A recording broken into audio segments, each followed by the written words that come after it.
Mesdames, Messieurs, bonsoir. Bienvenue dans votre émission Africain View Débat. Africain View Débat est une émission qui parle de l'actualité africaine dans tous les domaines. Selon le président de la transition guinéenne, l'année 2025 sera une année électorale et la reprise intégrale des activités politiques. Selon certains leaders politiques, la dissolution du CNT est impérative. Donc, pour en parler, j'ai l'honneur et le plaisir de vous présenter Robert Bamba. Il est le président du Parti des Guinéens pour la démocratie et coordinateur du collectif des partis politiques pour l'alternance. Merci beaucoup d'avoir accepté mon invitation. C'est à moi de vous remercier, M. Ba, de partager votre plateau avec ma modeste personne. Merci beaucoup. Qu'est-ce que vous retenez de l'année 2024 sur le plan politique et développement en Guinée? L'année 2024 a été une année d'espoir politique, puisque avant tout, nous sommes des acteurs politiques. Et comme vous le savez, depuis 2021, notre pays a une formation politique et au nom de ma coalition politique et le collectif des partis pour l'alternance, nous avons signé ces 35 résolutions comme étant un acquis qui allait nous permettre de respecter le chronogramme de 24 mois de transition. Et malheureusement, cela n'a pas été le cas parce que les activités qui ont été élaborées dans ces 35 résolutions, l'exécution de ces activités faisait défaut par manque de bonne volonté, bien sûr, des autorités, sinon que les équipes qui ont été mises en place, parce qu'au niveau du cadre de dialogue, il y avait un secrétariat technique, il y avait un comité permanent de suivi et il y avait des comités de vulgarisation. Donc, toutes les équipes qui ont été mises en place par arrêté du Premier ministre d'alors, ces équipes ont joué leur partition, leur pleine partition. Mais l'exécution maintenant des résolutions de ces différentes équipes, ça fait, il n'y a pas eu de la volonté des autorités pour exécuter ces différentes résolutions. Ce qui fait que donc, nous, on a vu de loin. Donc, selon vous, la CEDEAO a échoué en Guinée? Mais bien sûr que la CEDEAO ça a été une déception pour nous dès le départ, dès le début de ce cas de dialogue. Parce qu'avant que ce dialogue soit instauré, il nous a été dit que la CEDEAO va présider toutes les séances, les plénières de ces dialogues. Mais malheureusement, dès le premier jour du lancement de ce dialogue, nous, on a constaté que la CEDEAO n'était pas au présidium. Et personnellement, je suis monté au créneau pour dénoncer cela, pour demander aux autorités de demander à la CEDEAO de présider au même titre que le Premier ministre d'alors les ateliers, les plénières de ce dialogue. Mais malheureusement, ce n'est que les facilitatrices qui présidaient ces différents ateliers et qui présidaient les plénières. Donc, ça a été le premier échec. Et donc, pour dire que la CEDEAO a été une déception, la CEDEAO a été complice de l'échec de ce chronogramme.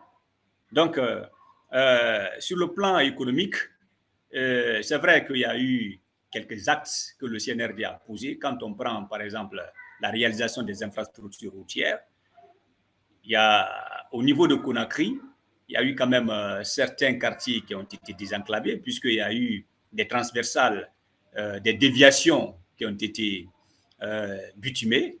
Et donc, ça permet un peu à la circulation d'être un peu fluide et ça désengorge un peu la capitale en termes d'infrastructures routières. Donc, ce sont quand même des actes que nous saluons.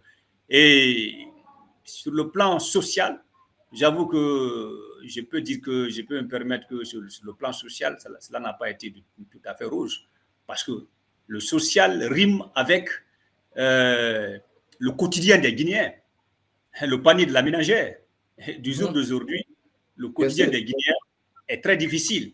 Le panier de la ménagère aujourd'hui est difficile à gérer, est très difficile à gérer. Donc, parce que les produits des matières consommables, des produits de première nécessité sont devenues aujourd'hui plus chères qu'avant.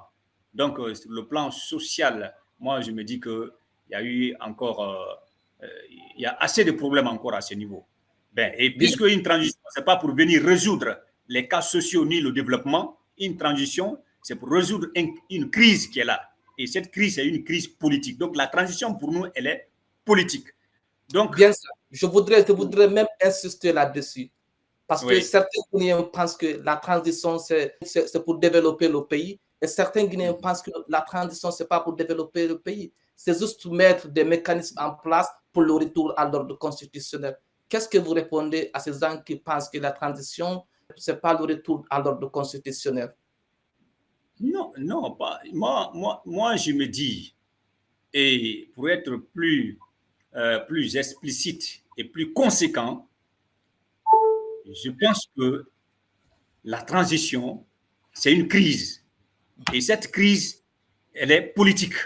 Et donc, on ne peut pas parler de développement dans une crise, puisque dans une crise, aucun investisseur, aucun bailleur sérieux ne peut venir investir. Donc, c'est une crise qu'il faut traverser.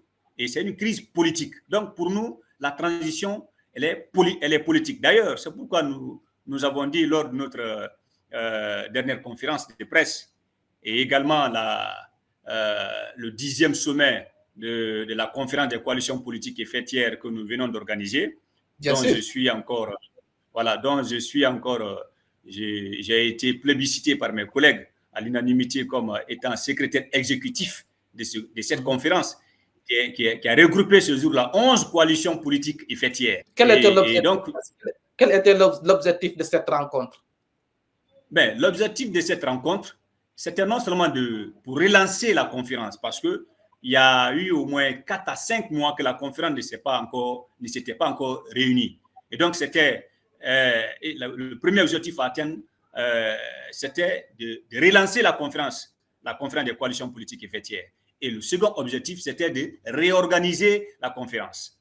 Et ensuite, définir des perspectives pour pouvoir mener des activités politiques dans le sens d'aider les autorités de la transition à atteindre les objectifs qui se sont définis pendant cette année 2025, c'est-à-dire l'organisation de toutes les élections de façon transparente, de façon inclusive et dans la paix et la quiétude sociale.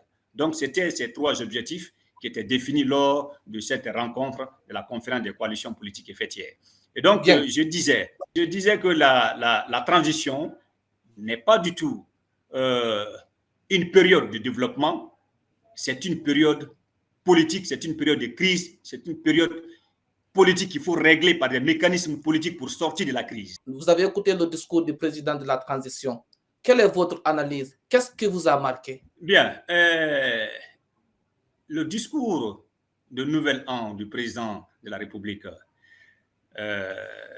Monsieur le Président Mamadi Doumbouya, ça a été pour nous un discours de satisfaction. De satisfaction, pourquoi? Parce qu'à la veille de son discours, le 31 décembre, notre coalition a pris la mesure d'apporter ici des solutions de sortie de crise. Et ces différentes solutions tournaient autour d'organisation de toutes les élections pendant cette nouvelle année 2025. Et nous sommes allés jusqu'à faire la proposition d'organiser très rapidement le référendum constitutionnel dans un laps d'1 à 2 mois. Parce que nous avons dit qu'il faut que le projet de l'avant-projet de nouvelle constitution soit rapidement mis à la disposition du président de la République pour qu'il puisse prendre un décret convoquant les citoyens au référendum. Et donc, pour que cela soit fait, nous avons dit qu'il faut que le CNT soit dissous. Parce que nous avons constaté depuis 2021 jusqu'à maintenant, le CNT pose des actes à retarder la transition. Et donc, c'est à ce niveau que nous avons dit qu'il faut que le CNT soit dissous et qu'on ait un CNT, un Conseil national de transition technique, qui va mettre les bouchées doubles pour qu'on puisse avoir très rapidement le projet de nouvelle constitution qui va être soumis à l'approbation du peuple à travers le référendum. Et ensuite, nous avons dit, mais en amont, pour que cela soit fait, il faudrait qu'il y ait un cadre de dialogue inclusif interguinéen et que ce nouveau cadre soit doté de tous les moyens, de tous les éléments qu'il faut, c'est-à-dire il faut un nouveau médiateur national qui va être quelqu'un qui est impartial, quelqu'un qui est inclusif, quelqu'un qui a un certain background, hein, qui a un certain carnet d'adresses qui peut réellement réunir tous les Guinéens. Et donc, nous avons dit, pour que cela aussi soit possible, il faut donner la latitude à tous les acteurs sociopolitiques qui n'ont pas pris part à ces premiers dialogues d'être autour de la table, même ceux qui sont à l'extérieur, de les permettre de rallier Conakry, de rallier la Guinée sans aucune contrainte.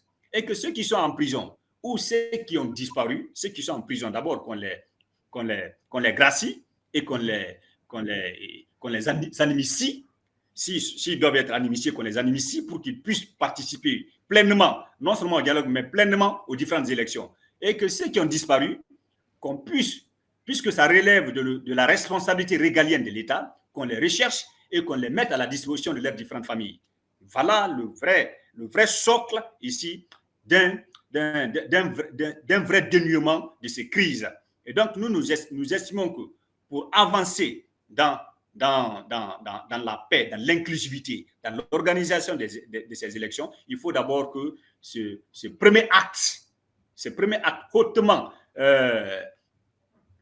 hautement responsable soit d'ores et déjà posé par le président de la République, puisque c'est lui le président du CNRD, le président de la République. Donc, cet acte-là doit être posé d'abord par lui à travers un décret pour instituer ce cadre de dialogue. Ensuite, mettre en place un gouvernement de consensus. Ce gouvernement va être un gouvernement de mission, un gouvernement technique, à l'image du gouvernement de 2010 de feu Jean-Marie Doré, pour que les ministres qui vont être là, bien évidemment, qui seront constitués ici, des cadres issus des formations politiques, mais aussi de la société civile, et des personnes ressources, bien évidemment, mais ça va être des cadres techniques qui auront pour tâche essentielle d'organiser les élections, toutes les élections, afin qu'on puisse aller très rapidement à l'ordre constitutionnel. Et que, parallèlement, le CNT aussi soit dissous. Donc, voilà un peu les quelques solutions qu'on avait eu à proposer. Et le discours du président, le discours de Nouvel An du président est venu parler de l'ensemble de l'organisation de toutes les élections pendant cette année 2020. C'est pourquoi nous disions que ça a été un discours qui nous a rassurés, qui nous donne encore beaucoup plus d'espoir par rapport à une sortie de crise rapide. Je voudrais insister là-dessus par rapport au discours de Nouvel An du président de la transition. Comme vous l'avez si bien dit, vous avez confiance à ce discours, mais nous avons écouté le discours précédent du président de la transition, les discours de 2021, de 2022, de 2023 et de 2024. Avez-vous confiance cette fois-ci que les élections auront lieu dans l'année 2025?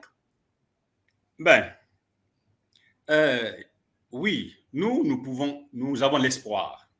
Nous avons l'espoir que cette fois-ci, que le président de la transition, le président de la République, général Mamadi Doumbouya, va cette fois-ci respecter sa parole, va cette fois-ci corriger les propres erreurs que lui-même il a eu à poser. Puisque là, ça a été une erreur. Et d'ailleurs, nous, lors de la conférence de presse du 30, nous avons demandé à ce que le président présente ses excuses au peuple de Guinée du fait de ne pas respecter ce qu'il avait dit au peuple de Guinée, ce qu'il avait dit à la communauté nationale et internationale. C'est-à-dire la parole donnée.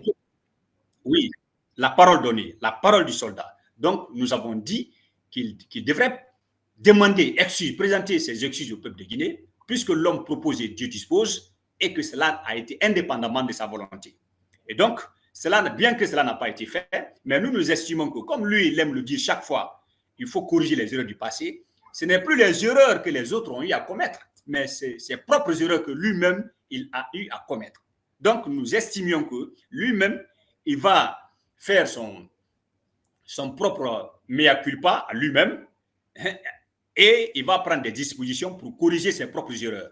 Donc, c'est pourquoi nous avons confiance et nous estimons que cette fois-ci, la parole du soldat va être vraiment une parole de soldat. Et c'est pourquoi nous disons que le président doit prendre toutes les dispositions pour que cette fois-ci, que ce qu'il a dit, que cela soit exécuté, pour ne pas qu'il soit regardé par la population, par la communauté nationale et internationale, comme un citoyen ordinaire. Donc voilà, si vous posez la question, voilà ce que je pouvais vous dire par rapport à notre rassurance sur le discours de Nouvel An du président de la République. Bien, je voudrais qu'on parle du CNT. Bien évidemment que vous avez parlé du CNT, mais pourquoi vous avez demandé la dissolution du CNT? Quelles sont les raisons? Vous savez, dans le premier trimestre de l'an 2024, le président du CNT avait déclaré que l'avant-projet de nouvelle constitution allait être publié les jours à venir, je dis bien dans le premier trimestre. Et ce premier trimestre était passé. On n'a pas vu d'avant-projet. Ensuite, le même président du CNT, Dr Dansa Kourouma, est sorti encore pour dire dans le deuxième trimestre de l'année 2024 que le projet de nouvelle constitution allait être encore publié. Et ce deuxième trimestre encore est venu passer, c'est-à-dire jusqu'en mois de juin, on n'a rien vu. Et après, il y a eu l'un de ses conseillers, qui est l'un des responsables du CNT, qui a aussi fait une communication pour dire que l'avant-projet de nouvelle constitution sera disponible d'ici octobre. Et là, c'est cette fois-ci, c'est la troisième publication, c'est-à-dire la troisième prévision, c'est ce qui a abouti. Et vous voyez, pendant tout ce temps, le CNT posait des actes qui n'étaient même pas dans l'optique de produire ici une constitution ou un avant-projet de constitution. Donc, c'était d'autres activités qui n'avaient rien à voir avec l'essentiel. Et ces activités, je vous avoue que ces activités, ce sont des activités qui ont été budgétivores. Et l'ensemble des activités que le CNT a menées jusque-là, ce sont des activités non seulement à retarder la transition, mais aussi des activités budgétaires qui contribuent à la saignée financière de notre économie. Donc, nous disons que on ne peut pas continuer avec ce CNT qui retarde la transition et qui dépense énormément d'argent, de telle enceinte à appauvrir nos caisses, les caisses de l'État et à affaisser notre économie. Donc, voilà les raisons qui nous ont poussés et qui nous poussent jusque maintenant là à demander la dissolution du CNT et en mettant en place un organe technique composé de techniciens qui vont rapidement nous produire un projet de nouvelle constitution qui va être soumis au président pour que le président puisse prendre un décret pour convoquer les électeurs au référendum. En lieu et place, puisque le président de la République, dans son discours, il a parlé qu'il va mettre en place une commission d'experts qui vont toiletter cet avant-projet. En lieu et place de la commission d'experts, nous voudrions que le CNT soit dissous, parce que c'est un CNT qui retarde et qui dépense notre argent de façon presque inutile, parce que l'essentiel, c'est la Constitution. Donc, on devrait se concentrer sur la Constitution pour qu'on ait rapidement un projet de Constitution qui va être soumis au référendum. Mais tel n'a pas été le cas depuis 2021 jusqu'à nos jours. Donc, voilà les raisons qui nous poussent jusque maintenant à demander la dissolution du CNT. Bien. L'avant-projet de la nouvelle Constitution ouvre la porte pour le président de la transition d'être candidat aux prochaines élections. Quelle est votre position? Moi, je pense que ce qui doit être la préoccupation de nous, acteurs politiques, c'est de se battre pour qu'on ait des élections inclusives, pour qu'on ait des élections qui garantit des résultats qui ne seront pas contestés. C'est-à-dire qu'il faut qu'il y ait des mécanismes de contrôle, de suivi de la chaîne de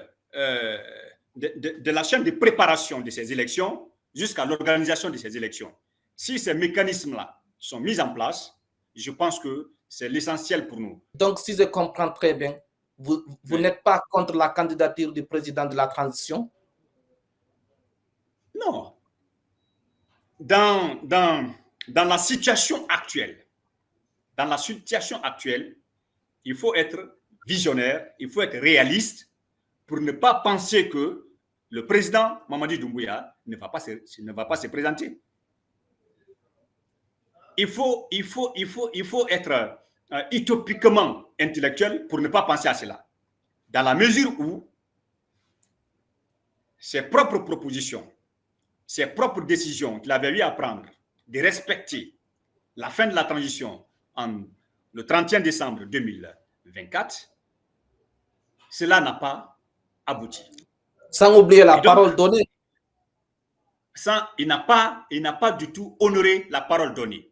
Sans oublier que le discours de Nouvel An, de Nouvel An 2025, qu'il a eu à tenir, le discours de l'an, il n'a pas touché à ce point également.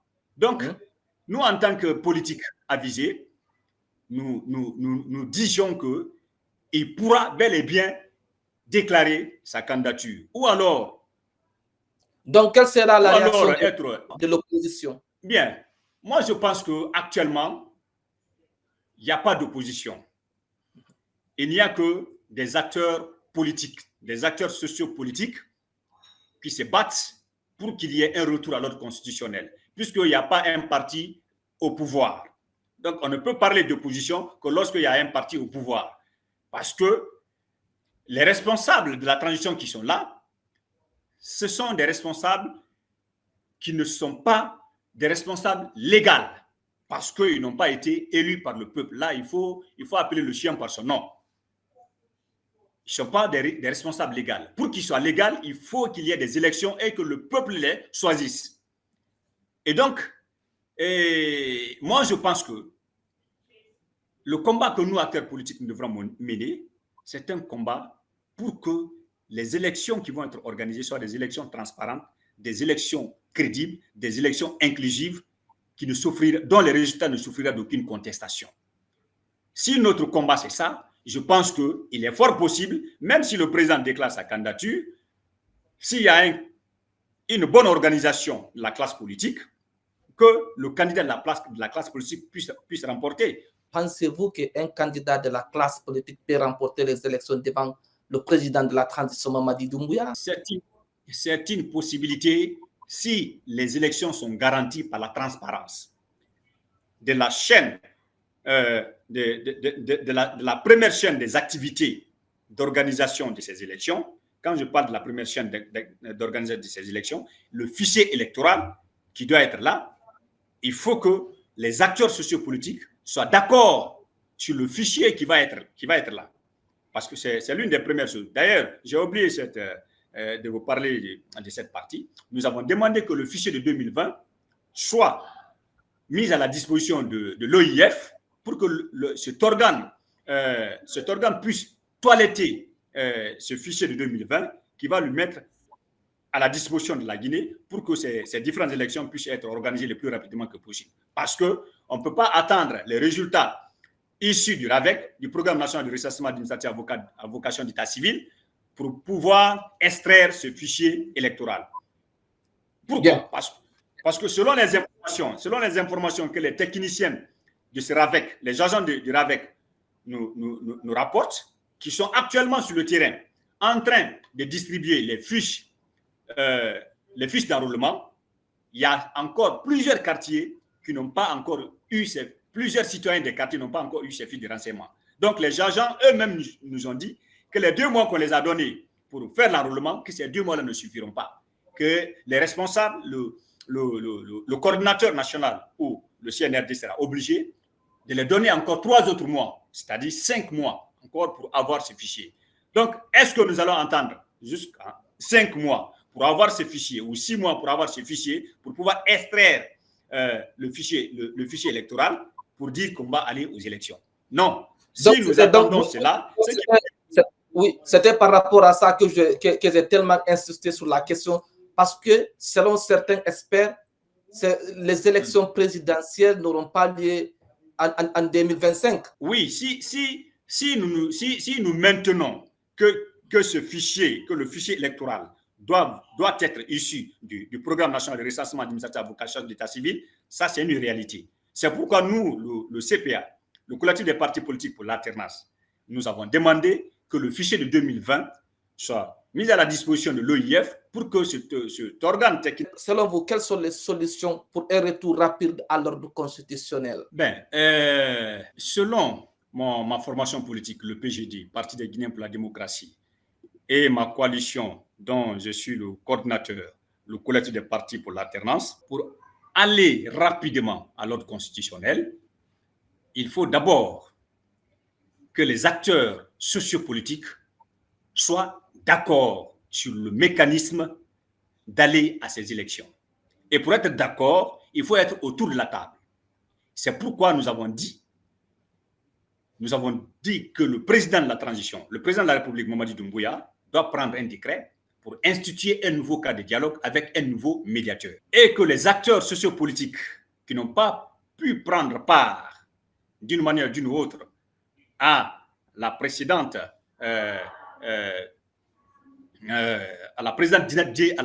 dynamique qui était de mettre autour de la table tous les acteurs sociopolitiques dans ce cadre de dialogue précédent, que tous ceux-ci-là puissent rallier Conakry sans aucune contrainte et être autour de la table, et que ceux qui sont en prison, qu'on les gracie et qu'on les amnistie. Ceux qui ont disparu, ça relève de la responsabilité régalienne de l'État de les rechercher et de les ramener auprès de leurs familles. Voilà d'abord des préalables qui peuvent garantir une certaine... qui peut garantir le dialogue. Voilà d'abord des préalables qui peuvent garantir le dialogue. Et c'est ce dialogue-là maintenant qui va nous permettre d'aller rapidement à l'ordre constitutionnel. En quoi faisant? D'abord, en mettant en place un gouvernement de mission, un gouvernement de consensus, comme le gouvernement de 2010, de feu Jean-Marie Doré. Ce gouvernement de mission n'aura que pour tâche d'organiser toutes les élections pendant cette année 2025, comme l'a dit le président de la République générale de corps d'armée, Mamadi Doumbouya, dans son discours de Nouvel An.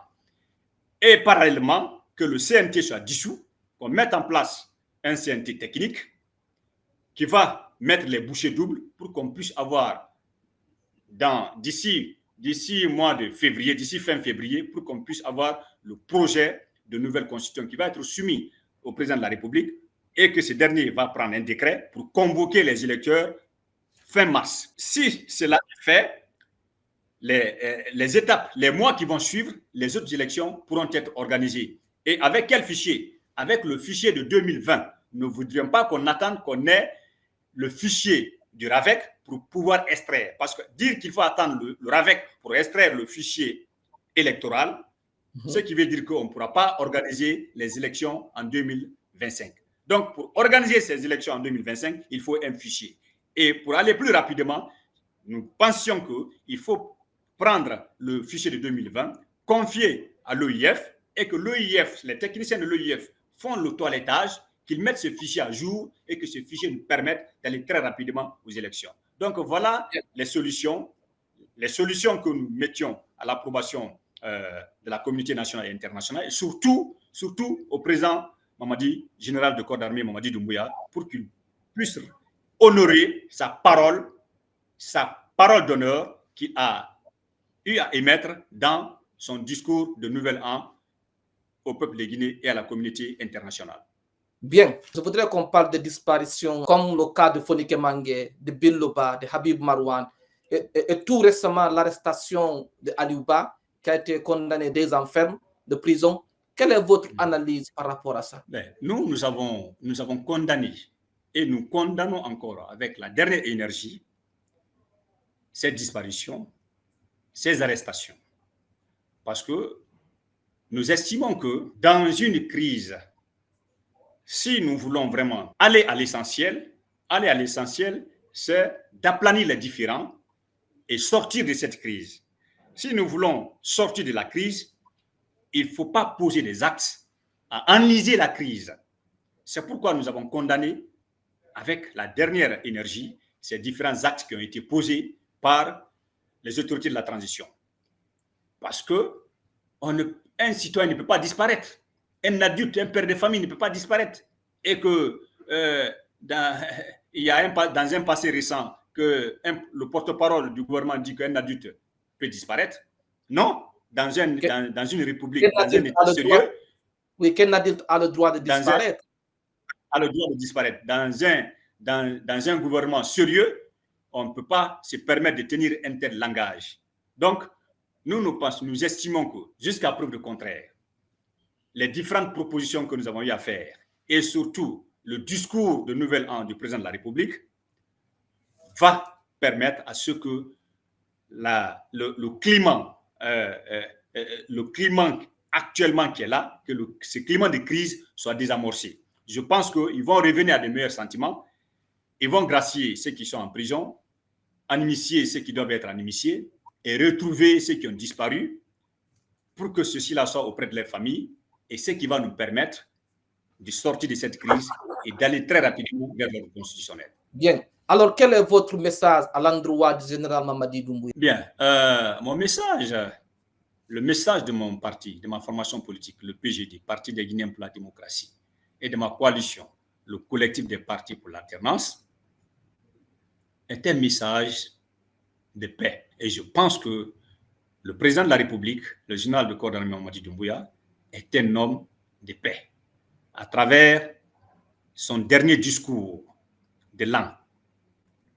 Et je pense que pour qu'il puisse honorer son discours, pour qu'il puisse honorer sa parole, son engagement envers le peuple, il va désormais poser des actes allant dans le sens vraiment de respecter sa parole, d'honorer sa parole. Et je pense que le président de la République a compris ses erreurs et qu'il va prendre toutes ces dispositions pour pouvoir corriger ses propres erreurs du passé. Et donc, je souhaite cela ardemment au fond du cœur pour qu'il puisse corriger ses erreurs du passé afin que notre pays puisse devenir un pays normal. Et il ne faudrait pas qu'il reste sans assumer cette fois-ci sa parole, sans assumer ses propos, sans assumer ses actes, pour ne pas que le citoyen lambda le voit comme un citoyen ordinaire. Il doit savoir qu'il est un président de la République, qu'il gère un État, qu'il gère une crise et que tous les actes qu'il pose, tous les propos qu'il tient engagent le pays, l'engagent, et donc il doit respecter le pays, il doit se respecter son institution. Donc je pense qu'il va honorer les Guinéens en s'honorant lui-même, en respectant sa parole. Donc voilà le message que je voulais lui lancer, et que le bon Dieu le guide afin qu'il puisse vraiment être à la hauteur de l'attente des Guinéens pour que notre pays puisse amorcer les années à venir, année 2026, une nouvelle période de développement harmonieux, prospère pour notre nation. Voilà le message que je voudrais lancer au président de la République. Je vous remercie. Merci beaucoup d'avoir accepté mon invitation, Monsieur le Président. C'est à moi de vous remercier. Merci beaucoup d'avoir regardé cette émission African View Débat. Surtout, n'oubliez pas de vous abonner sur nos différentes plateformes, Facebook, Instagram, Twitter et YouTube. Merci beaucoup, à la prochaine.